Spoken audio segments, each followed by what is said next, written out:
Well, hello, friends. Mark Holmes here, and as always, I want to thank you all for watching, commenting, subscribing, and being part of the Joe Boo Sports Report. Without you guys, this literally, and I mean literally, does not work. Okay, so, for teams like the Cowboys, for 18 teams, it's already, actually more than that, it's really already the offseason. Actually, it's 24, no, 22 teams. It's already the offseason. Is it 22? We got 8 teams, 8 from 32, 24. No, 28. Yeah, 24 teams. It's already the off season. And so that means it's silly season where people are going to say, oh, you should get this guy or you should get that guy, and this is the guy that you need.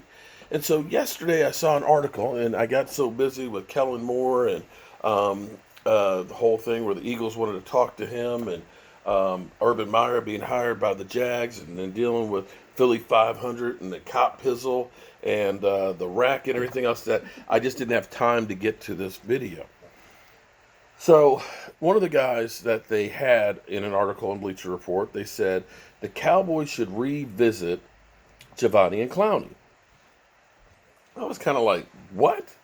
So let me get a few pieces from this article, and then we'll tell you why this makes no sense.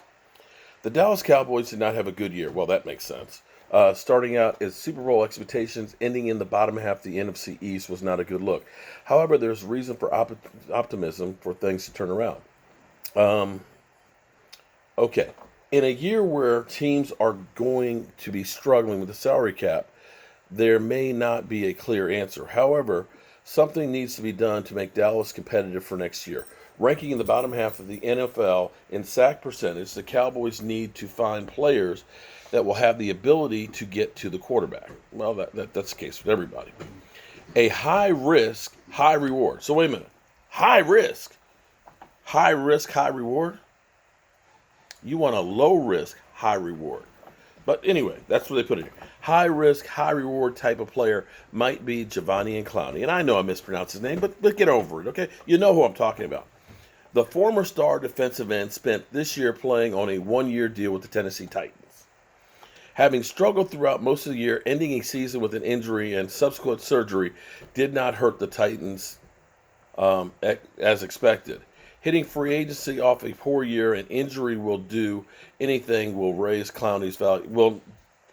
Will not do anything to raise Clowney's value on the market. This is where the Cowboys could make their move. It was only a few seasons ago when Clowney was considered a great player and constantly in the backfield disrupting opposing quarterbacks. There's a possibility that he could return to the original form and be a great player once again. There's a possibility that his best days are behind him, and there's nothing more than a substantial rusher at this career point. If the Cowboys can sign Clowney to a one-year, low-cost deal, then he could be the perfect match for both parties. I'm going to cry bullshit on this one. I'm sorry. Wait. This is freaking ridiculous because we're talking about a guy who went into the end of last season thinking he was worth $21 million.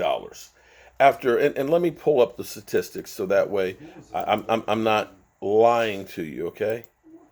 Actually, here we go. Last year, 19 tackles, 14 solos, 4 tackles for loss, 6 quarterback hits, 0 sacks. Tyrone Crawford last year, 2 sacks, 14 tackles, 7 solos, 2 tackles for loss, 4 quarterback hits. So let me make sure I have this straight. Well, actually, let me pull up something else here. Okay. Let me go here. This is Pro Football Focus's free agency index. And let me read what they have to say. They have Clowney at 16 as far as free agents go. Just like any free agent signing, the key is understanding what a player is bringing to the table. Clowney has elite tools, but has never been an elite pass rusher, as he has posted a pass rush grade of 70s in each of the last 4 years. The sacks totals will fluctuate from year to year, so don't let that change the narrative. Clowney is a good, not great pass rusher. He does his best work in the run game, using elite tools and heavy hands to win at the point of attack. Since entering the league, Clowney has a 95% percentile run defender and a 77 percentile pass rusher. So he's a better run stopper, and that's I can see we definitely need run stoppers. So his future team should expect similar snap-to-snap production at this point. Clowney's offseason roller coaster is a lot more interesting than anything he's done during the season so far, and it looks like we may once again be for a prolonged saga waiting for his team in 21.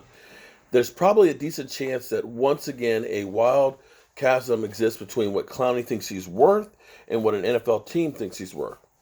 But he did at least have 4 suitors we know about the last time around. So there's a market for the former number 1 pick. Titans prediction: Titans will sign Clowney for a 1-year, $13 million deal, fully guaranteed at signing. Okay, so let me go back to that. This year, his cap number was $12.7 million. $5 million base salary, $7 million prorated. And yeah. So let me see if I got this straight. A guy who had no sacks last year, 0, had 4 the year before, and 9, and has never in his career had a 10-sack season.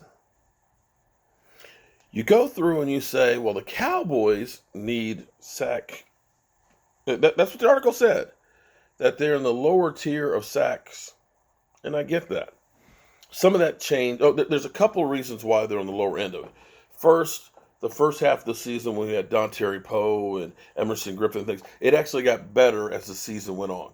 DeMarcus Lawrence starts getting more sacks and things like that. You saw Gallimore getting in there, doing better than Dontari Poe as well. So that's kind of change in the change of players.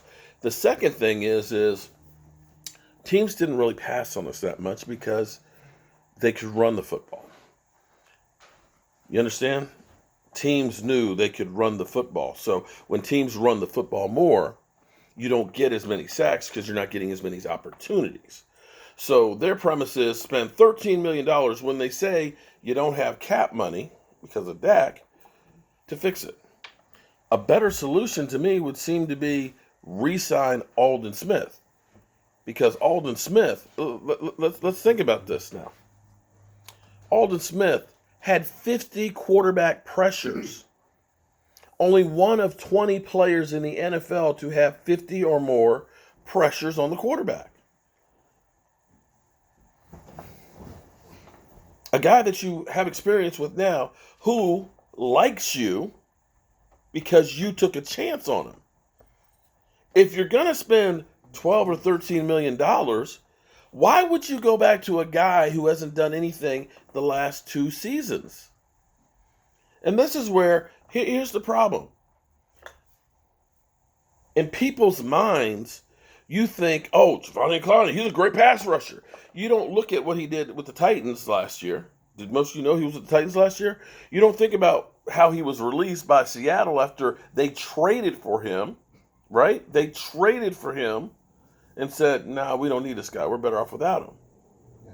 So why is it we continually keep looking at players that haven't done anything? Because we still have people talking, oh, go get Eric Berry for safety. Eric Berry ain't played in 3 years, and he hasn't had a good season since 2016. Why is it we keep getting fascinated on overpriced free agents that literally are on the downhill of their career? Aldon Smith, he's right there. Jerry Jones likes him. So why are we talking about Clowney? The Cowboys have never been interested in Clowney. You know who was interested in Clowney? The Eagles. Let the Eagles sign that guy. How about that, Philly? You wanted Clowney. Take him. Take him, please. Stuff is ridiculous. I mean, it's NFL silly season. And so at least that's my argument why you don't even entertain crap like this. You don't entertain it.